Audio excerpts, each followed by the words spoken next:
സംസ്ഥാന മുഖ്യമന്ത്രി പിണറായി വിജയനെ ഇനി ഉള്ള കാലം ഭരിക്കാൻ അനുവദിക്കാതിരിക്കാൻ വേണ്ടിയുള്ള നീക്കം നടത്തണമെന്ന് CPI പറഞ്ഞിരിക്കുകയാണ്.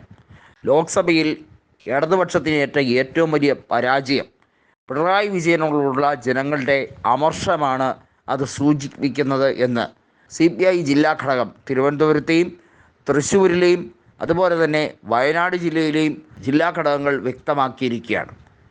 അതുമാത്രമല്ല, കൊല്ലത്തുള്ള ജില്ലാ ഘടകവും ആലപ്പുഴയിലെ ജില്ലാ ഘടകവും ഇത്തരത്തിലേക്കാണ് പ്രമേയം പാസ്സാക്കിയിരിക്കുന്നത്.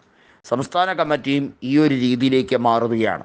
നമുക്കറിയാം, CPIയുടെ സംസ്ഥാന സെക്രട്ടറിയായ സഖാവ് ബിനോയ് വിശ്വം കൃത്യമായി പറഞ്ഞിരിക്കുന്നത് CPMൻ്റെ ധാർഷ്ട്യം, ജനങ്ങളിൽ നിന്നുള്ള അവരുടെ അകൽച്ച, ഇത് സൂചിപ്പിക്കുന്നത് ബംഗാൾ രാഷ്ട്രീയത്തിന് സമാനമായ രീതിയാണ്. അവിടെ മുഖ്യമന്ത്രിയായിരുന്ന ബുദ്ധദേവ് ഭട്ടാചാര്യ ജനങ്ങളുമായി അകന്നതിൻ്റെ ഫലമായി 2011 അധികാരം നഷ്ടപ്പെട്ടതിന് ശേഷം തിരിച്ചു വന്നില്ല എന്നുള്ളത് മാത്രമല്ല, ആ പാർട്ടി അവിടെ നിന്ന് ഉന്മൂലനം ചെയ്യാൻ മറ്റ് ശക്തികൾക്ക് കഴിഞ്ഞു എന്നുള്ളതാണ് യാഥാർത്ഥ്യം. ഇവിടെ CPIഎമ്മും ഇത്തരത്തിൽ തന്നെയാണ് അനുഭവിക്കുന്നത്. CPIക്ക് എവിടെ ചെന്നാലും വിലയുണ്ട്, അത് മറക്കരുത് CPM എന്ന് പറഞ്ഞിരിക്കുകയാണ്. ഇടതുപക്ഷത്തിൽ ഞങ്ങളിങ്ങനെ കടിച്ചു തൂങ്ങേണ്ട ആവശ്യമില്ല.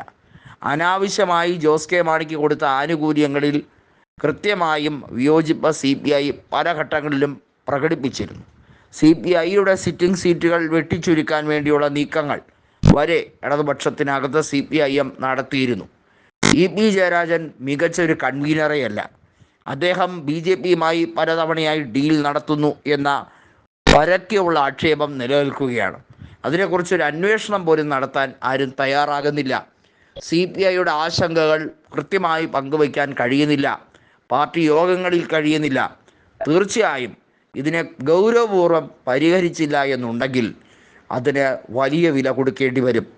CPIയെ സംബന്ധിച്ചിടത്തോളം തെരഞ്ഞെടുപ്പിലെ പാളിച്ച, അതിലാകെപ്പാടെ മികച്ച രീതിയിൽ പെർഫോമൻസ് കാഴ്ചവെക്കാൻ കഴിഞ്ഞത് മാവേലിക്കരയിൽ മാത്രമാണ്. മാവേലിക്കരയിൽ അവിടെ അരുൺകുമാർ കേവലം 10,000 വോട്ടുകളുടെ മാർജിനിൽ മാത്രമാണ് കൊടിക്കുന്നിൽ സുരേഷിനോട് പരാജയപ്പെട്ടത്. CPI കൃത്യമായി പറയുകയാണ്, UDFിൽ പോയിരുന്നെങ്കിൽ CPIക്ക് വലിയ നേട്ടം ഉണ്ടാക്കിയെടുക്കാൻ കഴിഞ്ഞനെ. ഇന്ത്യ മുന്നണിയുടെ ഭാഗം തന്നെയാണ് CPIയും.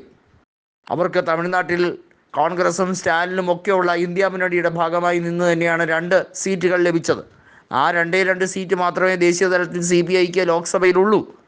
കേരളത്തിൽ ട്രെൻഡ് വളരെ വ്യക്തമാണ്, ഇടതുപക്ഷത്തിന് പ്രതികൂലമാണ്.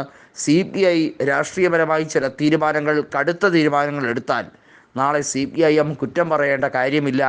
ഇന്നിൻ്റെ രാഷ്ട്രീയമാണ് ഞങ്ങൾക്ക് വലുത് എന്ന് CPI ഇപ്പോൾ പറഞ്ഞു തുടങ്ങിയിരിക്കുന്നു.